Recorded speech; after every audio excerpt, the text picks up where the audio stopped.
Actresses, business leaders, and coaches are among 50 people facing charges in an alleged college bribery scheme. An FBI investigation called Operation Varsity Blues led to the charges. Agents say parents paid an admissions consultant a total of $25 million to get their children into top colleges.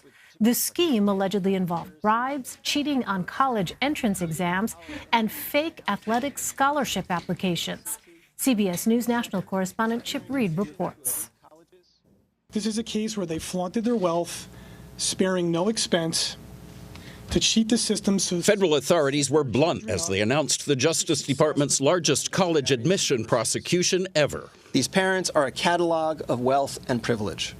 Court documents say the scheme was in operation for nearly a decade and involved at least 33 wealthy parents paying a total of $25 million to get their kids into some of the country's most elite schools, including Georgetown, Stanford, and Yale, through falsified test scores or pretending to be student-athlete recruits.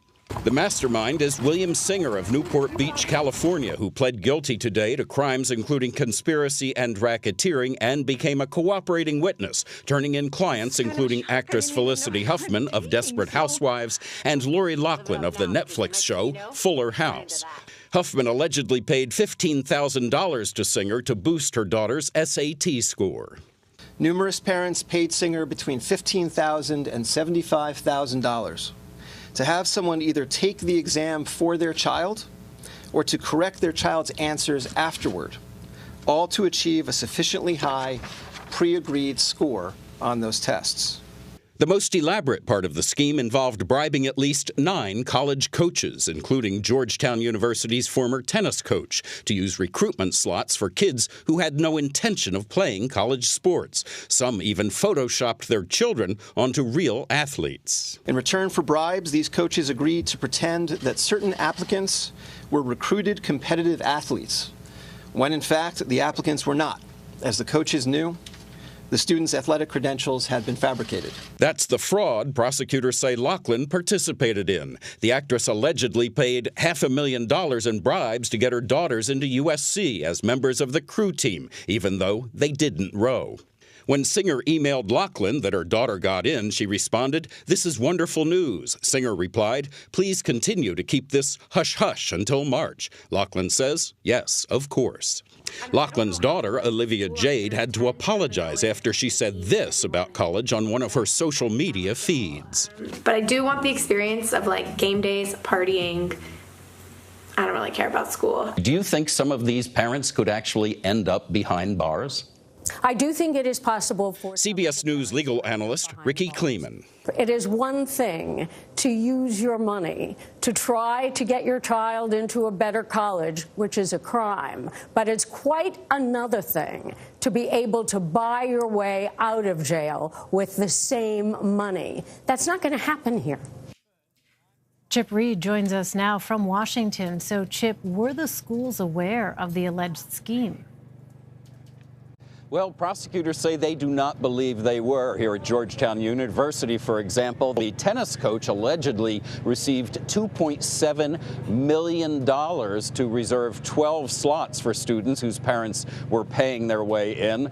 But it was very much in his interest, if indeed he did do that, to keep it a secret. And that was the linchpin here. It was the coaches, the 9 coaches, and there may be more across the country, who Singer used to keep this a secret because they were getting paid a fortune. So at this point, none of the schools has been charged. There's one administrator at one school who has been charged, but the prosecutors believe that is unusual. For the most part, it was just the coaches who knew about it. But this is still a developing investigation. Elaine? So is that allegedly how Singer got around those vetting requirements, it sounds like?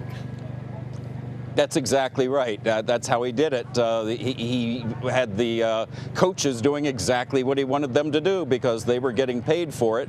You know, it's amazing, really, that they all, I mean, it's extraordinary to think that they could all think they're going to get away with something like this when you've got so many people who knew what was happening, the parents, the kids. There must be people in the athletic departments who knew the coaches, who thought it was suspicious.